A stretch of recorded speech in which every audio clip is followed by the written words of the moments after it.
Good morning, everyone, and thank you for being here. Such is the nature of life that all it asks and all it wants is the opportunity to appear. Life just wants to show up. You're that opportunity. So am I, and so it is. So join me, if you will, in a real brief opening treatment. For those who are perhaps new with us, this is an affirmative prayer, and I will do this in the first person. Invite you, if you choose, to take it for yourself, also in the first person. I know there's only one power, one light, one life. It flows through everything. It is the very essence of and substance of all things. So as I come to my focus and my presence and having chosen to be in this space at this time, I open my heart, I open my mind, I open my awareness as I listen for the right and best and great ideas that I am looking to receive in this moment, at this time, right now. They come from within my own consciousness. They come in response to words I may hear, thoughts I may hear, ideas that may come forward. So I know that this is an awesome time for me to have a brand new thought, a brand new beginning, a brand new idea of life. I accept that. I make it be so because it is the absolute truth of my consciousness. And in gratitude and ease, I let it be, and so it is. So welcome. We are a center where you are honored for who you are. You're not put up with. You're not adjusted to. But rather, we're a center where we recognize that every person is an expression of the divine. Every person is God's opportunity, or Spirit's opportunity, if you prefer that word, or life's opportunity, to be something unique, different, and wonderful. So whoever you are, whatever labels, assignments, recognitions, self-understandings you bring with you, we honor them, and we honor you for being the unique individual that you are. We talk a lot around here about oneness, and I will be quick to tell you that oneness is not sameness. Oneness at its peak is the full expression of your uniqueness. And recognizing that we are each unique in our own way, then we share a unified source, a unified expression, and that oneness takes its peak and pinnacle as you. So we're glad you're here. I welcome you. I want to, if you are here for the first time, we have packets that are out front on the table. Also be sure and say hello to me, and I'd love to meet you and find out a little about you, and you will find out more about us as well. Each week we have at this point in our celebration, we are celebrating life. That's why we call it the celebration. We're celebrating the life within each of you and the life within in me and in all of us together. So at this point in our celebration, we invite one of our spiritual mind practitioners. Now, a practitioner is a person who has studied this teaching, has learned to use the principles of spiritual law and spiritual love to change their lives, and have learned how to work with you in effecting change in your life. So if there are issues or things that you would like support with, our practitioners will recognize all of them at the end of the celebration, are available to walk with you and to support you in whatever growth you're looking to experience.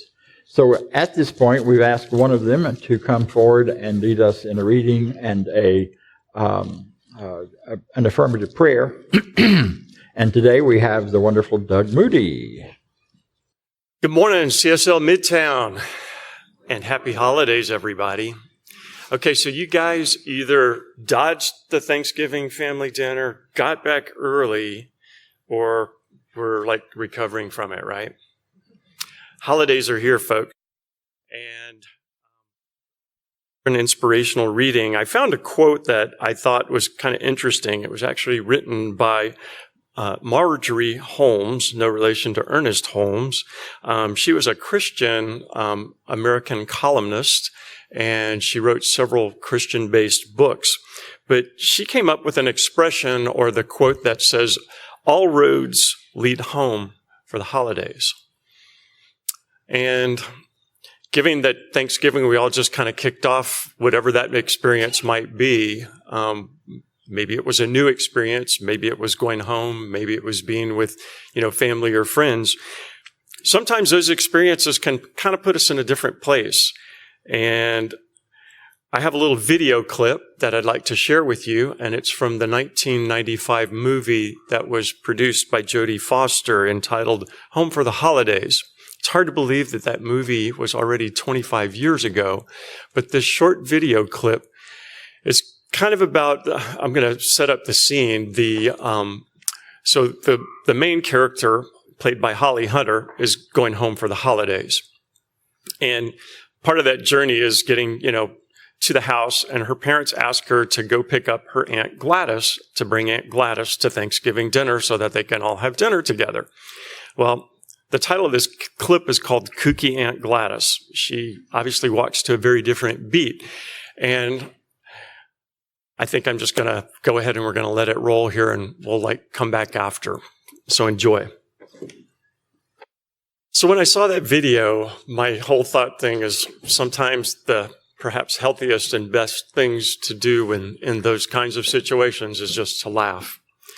And at first glance, Marjorie Williams' quote, "All roads lead home for the holidays."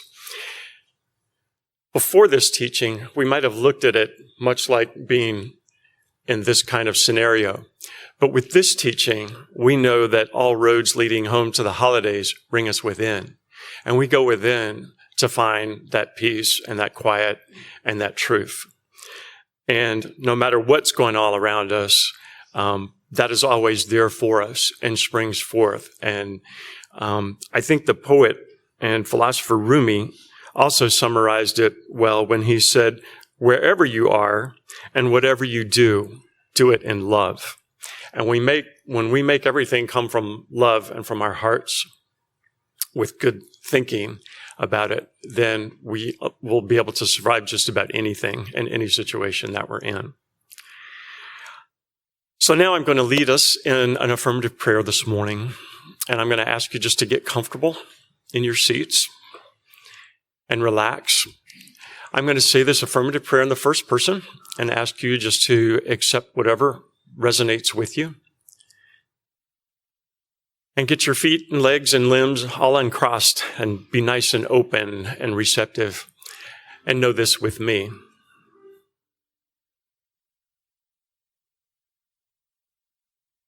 There's one infinite power, one divine intelligence, a cosmic something that is operating throughout this universe and that is operating through me in each present, right here, right now, and always. And I and each are always one with this divine power and inspiration and wisdom because it is always within each, expressing beautifully, perfectly, uniquely, individually, as me and every soul present. Therefore, I and each are one with the divine creator. We are one with the divine creative process. We are all in oneness.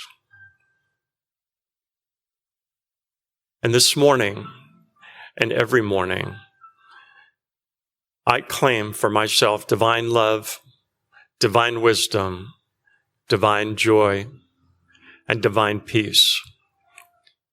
Each and every day of this holiday season and beyond in my life. I choose to use this time of darker days, shorter days, darker, longer nights as a time for rest and rejuvenation, a time for visioning, because I know there's a greater idea for me and for each, always working, trying to come forth from within. I accept these ideas with beauty and courage and strength. And I allow that expression of me to come out into the world, to do its work, to be that light. And I know that love is the greatest of all powers, and it's the source of all creativity. And so I use that love lovingly, wisely, to go out into the world to create the life that I desire. I'm so grateful for this center. I'm so grateful for this teaching. I know that there is something perfect and exactly what I need to hear today.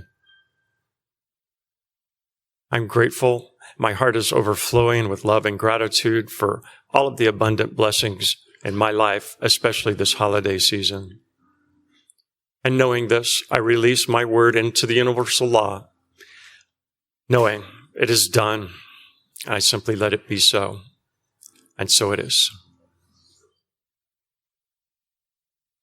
So, I bet you never expected to get started in a Sunday service the way you did today, huh? Farts and dead people. Little uncomfortable, maybe. But you know, I think when we head into the holiday season, that's one of those things that happens to us.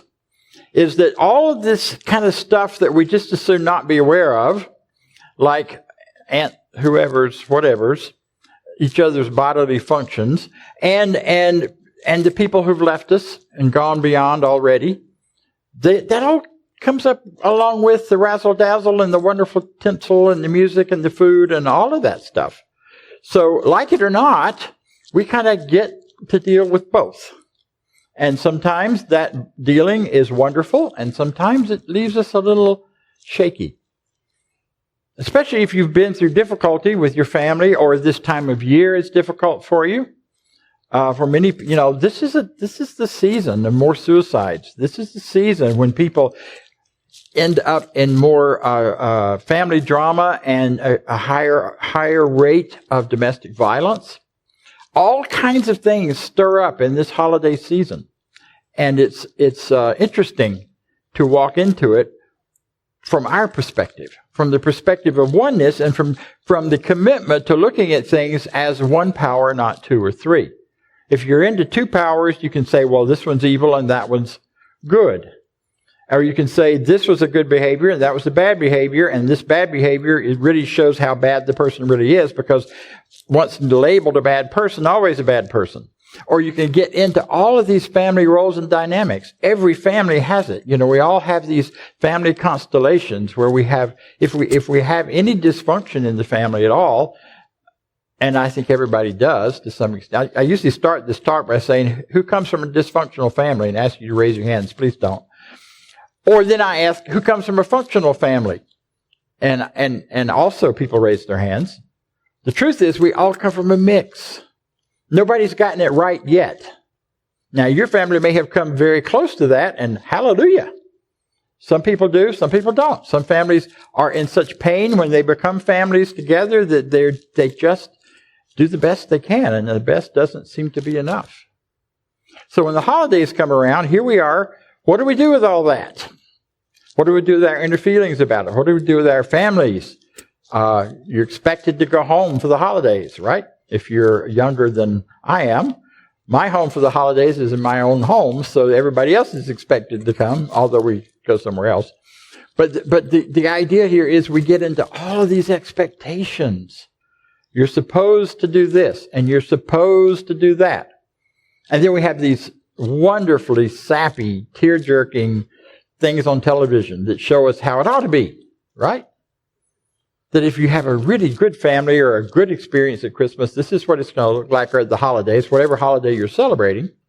There are a lot of holidays this time of year. We'll talk about that a few weeks down the road. So we get these images and these pictures and these expectations, and then when we don't experience them or live up to them or have them showing up easily or automatically, we can make all kinds of negative messages to ourselves about that. Some people want to avoid the holidays and the holiday experience altogether, and some of them do, and they do it very well. My first year, years and years ago, in living with recovery and realizing that I didn't need to play out anybody else's role for me for the holidays, I could choose my own. I chose to do absolutely no celebration. No Christmas, no holiday tree, no Christmas tree, no nothing. We just let Christmas Day be yet just another day on the calendar. It was a Wednesday. We just had another Wednesday. ignored all the other stuff. And it was good for me to do that. I needed it. I needed to know that I could choose my own holiday. I could choose my own life. And I didn't have to go by anybody else's measure of that.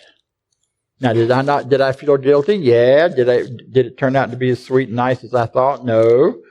But I needed to do it to find out. So this time of year, we just bombarded all over the place.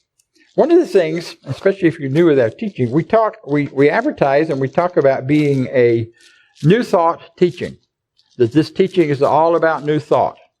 And yet, when we talk about what these ideas are, they show up for eons in our consciousness. You know, we speak about the infinite and the power of the infinite as one source, one power that is present and living and breathing itself as everyone and everything. That idea was around in the Hindu religion about 3,000-4,000 years ago. So we didn't start that. When we think about and talk about the idea of that there is one that left to our own freedom, human beings will rise to the very best of who we are. That we don't need external control and external focus in order to be the best we are.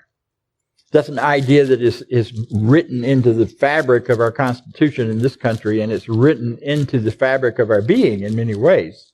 And that's a Greek idea from 350, 400 BC. So all of the ideas that we call new thought have their roots in old, ancient ideas. Some people call us new thought, ancient truth. And what makes new thought new is that we take ideas that are strong and real and show up somewhere in consciousness and apply them in new ways to new places and new beings. Hence, we don't live according to tradition. We don't live according to how we are supposed to, according to anybody else's idea of it. But we get to apply new thoughts for ourselves according to our idea of what is good. Our idea, our individual ideas, is what I'm really talking about, of what is the highest and best for us. Which sometimes makes for chaos, but it's not chaotic internally if you're clear that what I'm doing right now and the way I'm living and the way I'm approaching all of this is being absolutely 100% true to myself. And doesn't require me to escape into my current best escape, YouTube, or to escape into video games for hours at a time, but to really be able to be present with myself and what's happening around me in whatever holiday situation I choose to put myself in. You say, oh, but you don't understand, Bob. You know, and I do. My mom would never hear about it. The only time when I visited her at the holidays, it only counted if I went to her house. We could fly her wherever we were around the country, and it didn't count. Anybody have that experience? It didn't count because you weren't at her house. You only were at the only holiday celebration that was connected in her mind was at her house. And the others didn't count. So I know what it's like when other people put the pressure on us to say you should do this, you should do that, you should do the other. And how deeply those strings are. But we have an opportunity for a different way and a better way, not to make any of that wrong. See, there are challenges. We get attached to the past. Well, we did it this way and this way and this way. You know the old story about the ham at Christmas? Yes, shake your heads and I won't tell it. No, you don't. Okay, good. Granny, or the mom is making ham and she's chopped off the ends of it and she takes it and puts it in the oven and her daughter is saying, well, why do you cut off the end of the ham? Well, I don't know. My mom always did it. So they go upstairs and ask Grandma, why do we cut the end of the hams off? I don't know. My mom always did it. Let's go ask great-grandma. So they go upstairs where she's taking a nap, wake her up. So how come you always cut the ends of the ham off? Why do we do that? Because I only had a pan that was that big. So we get caught in these traditions because that's how we did it. And we don't even know why sometimes. What if you chose to create your own? Other challenges we have this time of year are high expectations. We expect to feel loved. We expect to have that awesome Christmas with the turkey and the people and all of the things being happiness and joy and wonder, and we don't always get that. We look to make up for what we missed last time. Well, I didn't have a great Christmas last year, so by George, I'm going to do it right this year. And we put all this intention and all this purpose and all of this stuff into it. And, this is a new year. What happened last year has nothing to do with right now, but boy, it's easy to drag that stuff into the present. I think one of the most important things that I want you to hear today is that this is not a time of year to abandon yourself. It is the time of year where you may be pushed to do that, pulled to do that, invited to do that. But as soon as you do, you're not in the equation anymore, you're not in the picture, and you've eliminated the possibility of any real joy in this holiday. And it's supposed to be joyful. It's the opportunity to be joyful because your life is joyful. Joy is an automatic beingness that's within you, that's given, that you don't have to do anything to earn. It's there. We just have to allow it to come forward. And that's hard to do if you've abandoned yourself and shut yourself off from whatever's going on. So I'm aware this talk may not apply to most of you, and that's okay. But for those few people who are struggling at this time of year, I always like to do this at least once. Because I want you to hear that you have a right to be present with yourself according to your ideas of your good and your ideas of truth. There's another interesting thing that happens at the holidays, especially if you go somewhere back to your place of origin. And that is a thing called trans-specific learning. And what trans-specific learning is that you experience something, you learn something in a particular location. So it's a particular trance, a particular mental state that you're in. It's that thing that happens to you when you're in one room and you were thinking, I need to do so-and-so, and you go in the other room, and when you walk through the door, it wipes your brain, you can't remember why you went in there. And I know you don't have to be my age to do that. It's trans-specific learning because all you have to do is walk back in that room and you'll remember it.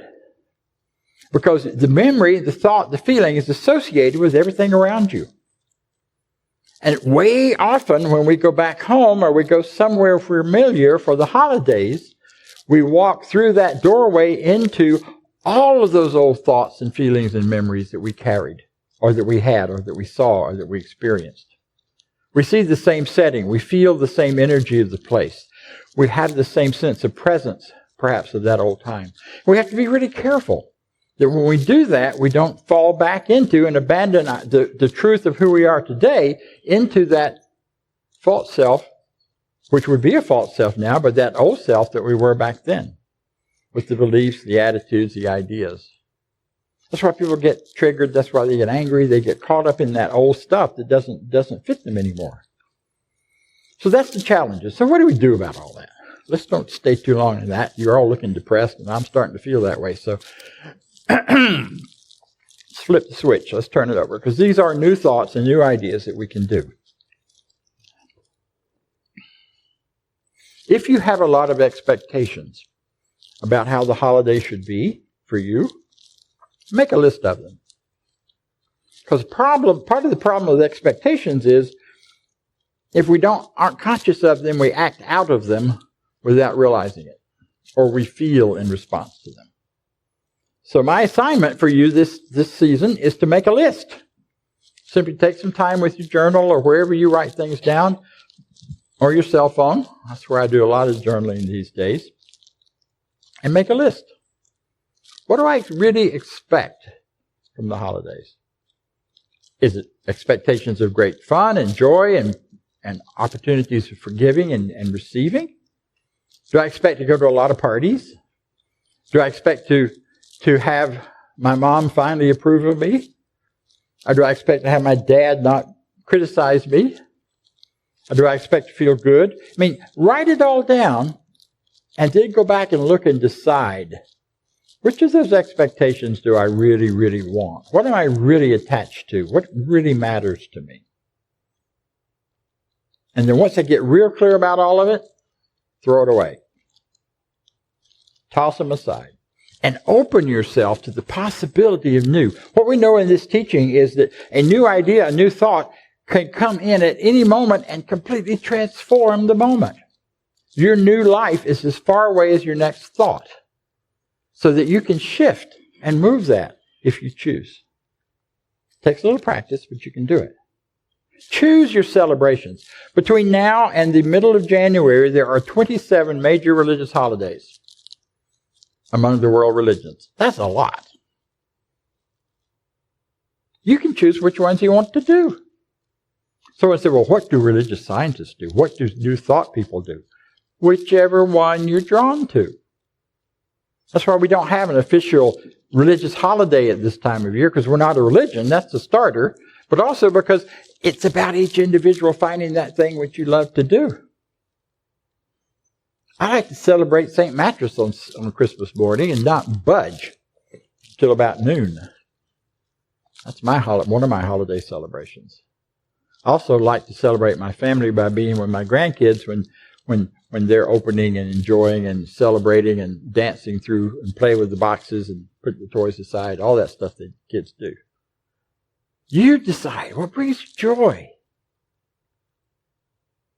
Is there more joy in quietness? Is there more joy for you in wild, crazy celebration? Either one is good. It's all good. It's just choosing. Whatever your holiday. And create your own new versions of experiences that go with those. We're going to be talking in the next few weeks about some alternate ideas and meanings to some of these things that happen. And to do that, we're inviting you to think about some new ways, perhaps, of looking at what's going on and new ways to celebrate them. Most important thing, though, is to stay grounded in your truth and do not abandon yourself. We already talked about that. This is a time where there's a lot of talk about love. And the movies that get to me are the ones where the love shows up, And it's so sweet and it's so wonderful. You go, wow. What we have to get clear about, though, is no one else brings the love to you. You already are it. Love is not a commodity that you go get, that you have to pay for. I have to please you in order to get your love. I have to do this in order to have the family love and support me. I have to do this in order to be approved by whatever culture we may think it needs to approve us. You bring the love to the situation. You bring the love to the party. You bring the love to the holiday celebration, whichever one you're doing. You decide what is the most loving way I can support and celebrate this holiday. What if I decided every day I'm going to be the love that I am? If I'm going to only express that, nothing else. Years ago, I went home for the holidays, and it was one of those times where it was just Mom and I for Thanksgiving. And I got there, and she started her usual, just being herself, wanting more from me than I wanted to give, wanting to participate in a different way than I thought was good. And I found myself getting really angry and really frustrated and really ready to leave after about 5 minutes. Anybody else ever have it? No, don't show me your hands, please. Or any of you who are parents, have your kids do that? Yeah, that happens too. And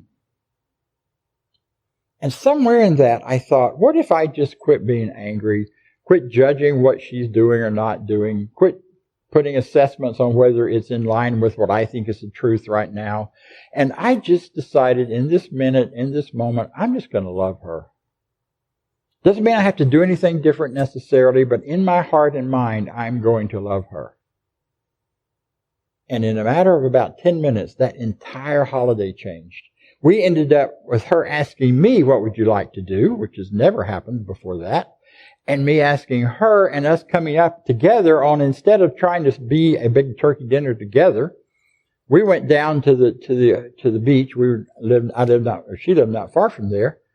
And we rode around in the woods, and we did this and that. We got hungry at lunchtime. Nobody was open in that little county because it was Thanksgiving. Everybody was at home with their whoever. So we stopped at the gas station and got some candy bars and some other kinds of snacks, and that was our Thanksgiving dinner, and it was one of the best Thanksgivings ever. Because we let go of all that stuff, and we just loved each other and decided, let's just love each other. The other great holiday I had was a Christmas in July when I worked for a Baptist camp back in my youth. And we had a whole week of celebrating Christmas.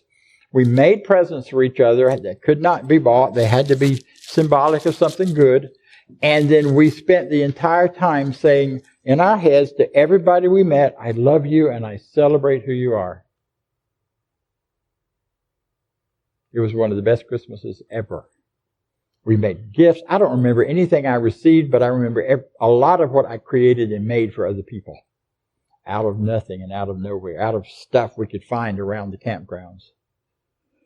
Decide what matters to you that you want to do, that you want to bring forward. For those of you who do walk back into this season with some woundedness and some hurt, it's your job as an adult to take care of that little kid in you that was hurt. And you have everything you need in order to do that. You're not broken. There's a part of you that was never touched by whatever pain or hurt you may have had. So go within to that place that is absolutely the divine child that was never touched. That place within you where life unfolds and expands in beauty and perfection and rightness. And ask, how do I best care for this hurt part of me through this season? And that caring might mean you don't do things the same way you did before. Or it might mean you do. The first time after I realized some of the things that had happened in my extended family, and I was in my adulthood and actually in this teaching, and I went home to the big family gathering. There were like, I don't know how many, 35, 40 people for Christmas Day. And there were all kinds of dynamics there, and I did not want to be there. So what I did was, this worked for me, it might not work for you, I decided I would be a social worker that day. And I carried a little clipboard around to write down the dynamics I saw going on in the family. I felt very safe and very protected. I played a role. It wasn't me. It was a role I was playing. And in doing that, I protected those wounded parts of me that weren't yet ready to be addressed in that larger group. They have been addressed since then. But at that time, I needed to protect myself. And the thought came, then do something different. Be present. And I was. And I asked people questions. What do you think about so-and-so? What do you think about so? I would never have engaged them with conversation. I would have been too busy protecting my woundedness or my hurt or my tenderness or all those things that I believed at that time. But it was beautiful. And other people talked about it. We don't know what you were doing with that clipboard, but this was one of the best times with you we've ever had. And I went, okay, it worked for me, it worked for them. See, here's the trick in all of that. What is good for you is good for everyone. That Emerson talks about that in his essays, and others talk about it. It is a genius who figures out that what is good for me and taking care of me is good for everyone. My getting and having and experiencing my greater good doesn't take anything away from anyone else's. In fact, it adds to it. It may not show up in the way that we think it will, and they may not necessarily agree with you at that point. It's like tough love, where sometimes saying no is the most loving thing you can do. But if you're taking care of you first, if you're looking at what is my greatest need and my greatest way to celebrate the love and joy of this season, you're doing good for everyone that you come in with whom you come in contact, or that you're not even coming in contact. You're also doing good for anyone with your particular way of thinking and being. That's why this spiritual mind treatment that we do works so well, because we do it for ourselves, but it affects everything and everyone like us. It goes bigger and beyond. Use your spiritual tools. Spiritual mind treatment, meditation, affirmations. Last time we talked about the affirmation of I'm a magnet of divine prosperity. That's a pretty cool one. How about I'm a magnet of joyful celebration? Or I am the embodiment of love of the holidays. Find something that you can find that you can say and keep saying to yourself. One of them I'm using a lot these days is the word allow.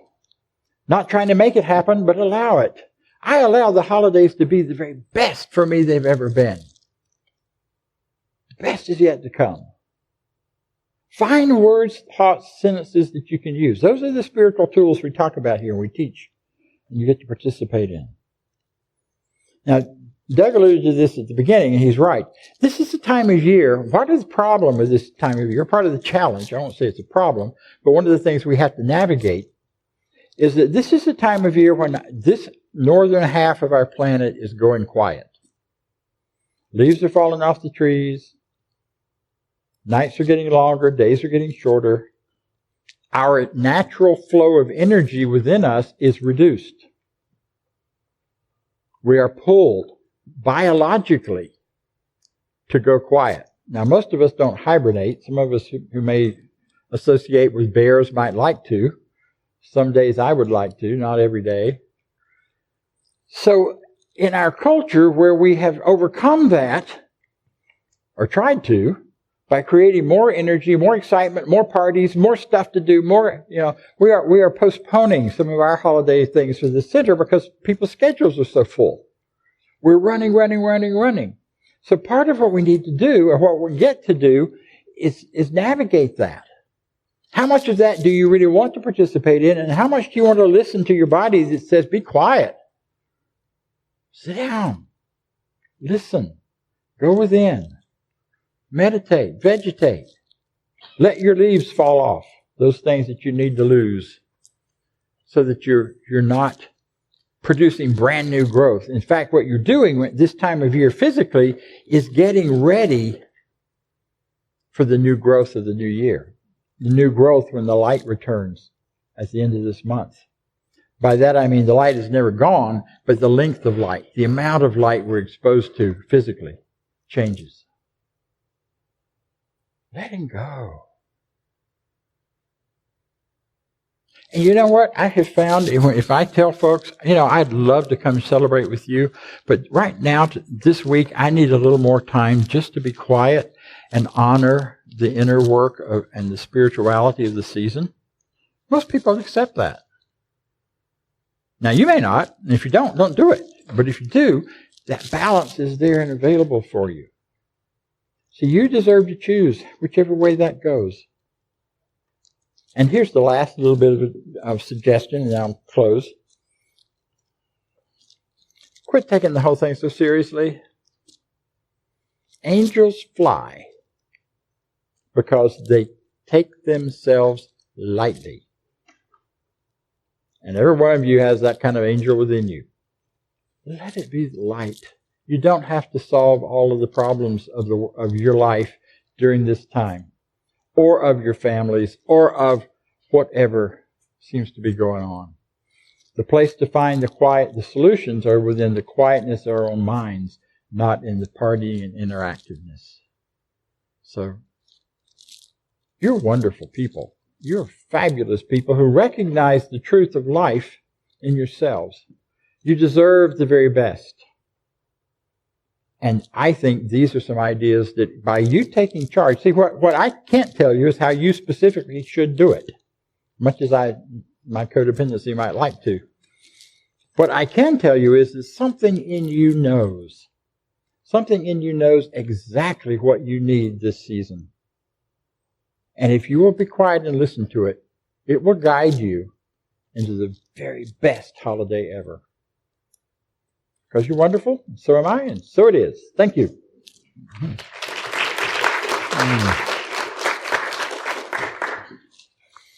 So let's take a few moments and let's be quiet. Listening within to that, well, first just to our breath. Feeling the wonder of life breathing itself in and out as us.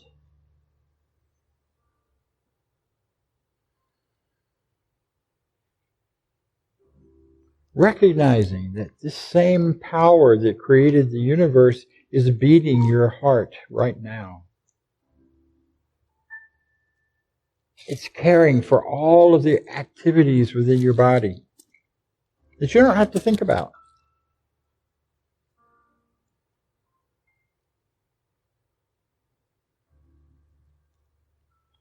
This same power, this same energy is inviting you to look more deeply into itself by looking more deeply into yourself.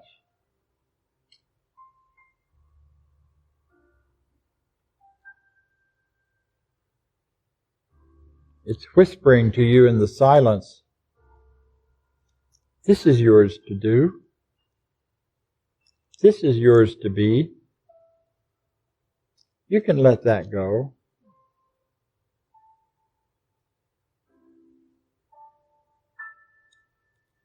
You can forgive yourself.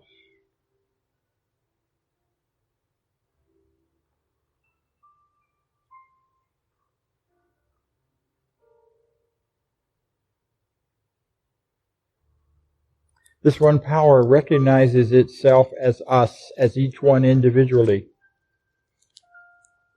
It is an expression into life as us. We are the very physicality of the one energy, the one power. And so I reach deeply into myself and recognize this and honor myself as an expression of the infinite. And I welcome the ideas that may emerge as a result. I welcome the guidance and direction that comes from within me and around me as I set my intention for this time of year, for the next 4 or 5 weeks. Who am I? What do I want to experience? How do I want to bring the power that is life within me into form and shape in the world around me? And I listen.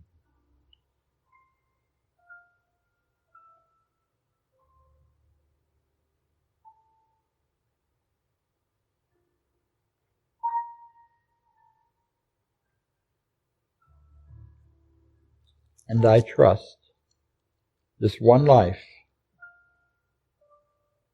that is God's life, that is my life now, guides me, accepts my ideas and intentions, and brings them into full expression, and allows me to live the richest, freest, most joyful time I have yet experienced. I affirm this is my truth. I'm grateful that this is how life works, that there is this power responding to me and allowing me the freedom to live according to my highest and greatest good, and celebrates that by bringing everything else into alignment with it.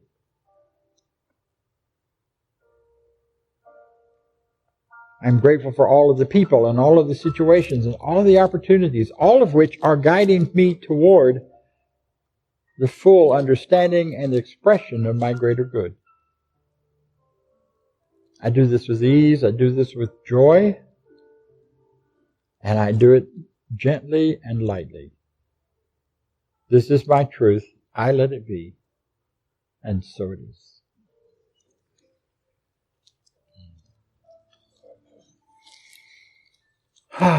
It's a holiday season of giving and receiving. I invite you to join in the giving side of it right now as you contribute to this wonderful center and our opportunity to continue in this place, our opportunity to provide these great ideas, which will not go away and will always be pushing themselves out into full expression.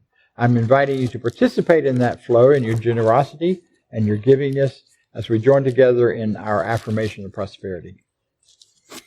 I live in a universe of abundance.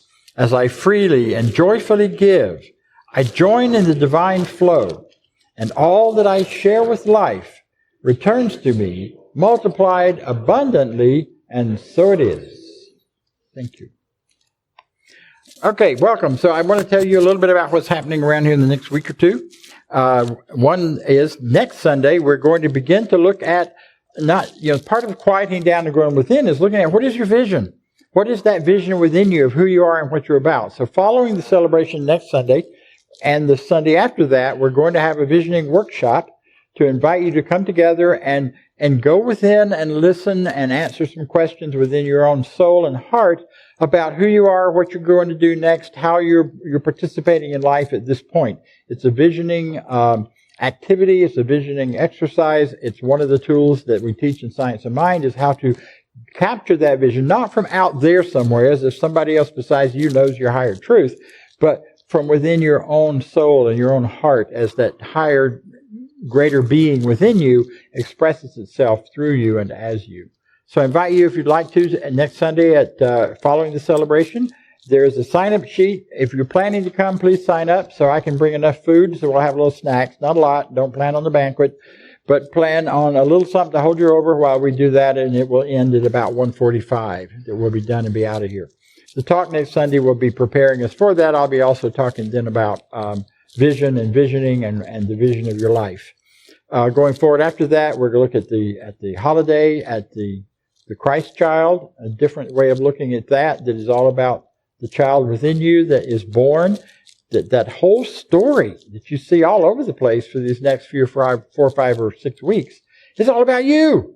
It's not about something out there that happened 2,000 years ago. It's about you. And we're going to look at how that is true and how that can feed your life in a greater and richer way. And then on the Sunday just before the holiday, before the Christmas holiday, we will do a celebration of solstice, which is the shortest day, the longest night of the year. And we will look at all of the various religions that have holidays at that time. And that service will be a little more introspective, and we will do some fun things there. And then the last Sunday of the month is the releasing Sunday. Let It Go. I'm not going to sing the song from Frozen, but I might have my granddaughter do it. You never know. But let it go. Let it go. And what we're doing with that is a releasing ceremony. We're not going to burn anything, but you're going to have an opportunity to write some things down and dissolve them away so they disappear as a symbol of what can happen for you in consciousness. So that's our plans coming up.